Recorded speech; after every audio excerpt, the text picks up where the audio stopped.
Prej krijimit të shtetit shqiptar në vitin 1912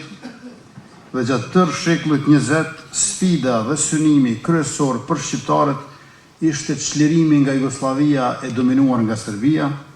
dhe bashkimi politik me Shqipërinë. Në këtë periudhë të gjatë rreth 8 dekadëshe, të gjithë ata që janë angazhuar për këtë qëllim sipëror, kombëtar e politik, kanë patur dy rrugë të ndryshme, ndonse përplotësuese të njëra tjetrës. Rrugën e angazhimit politik, qoftë ai brenda apo jashtë institucioneve të sistemit, si dhe rrugën e kryengritjes së armatosur e të luftës shërimtare. Në të dyja këto rrugë, historia e ne shqiptarëve ka mbajtur shënim për ngjarje dhe personalitete që jo vetëm me veprën, por edhe me jetën e tyre, i kanë shënjuar të gjitha udhëtimet nëpërtor.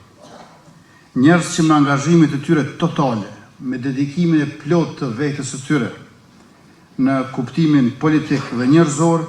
janë përkushtuar për lirinë e adhëut tonë përbashkët, si vendi ku secili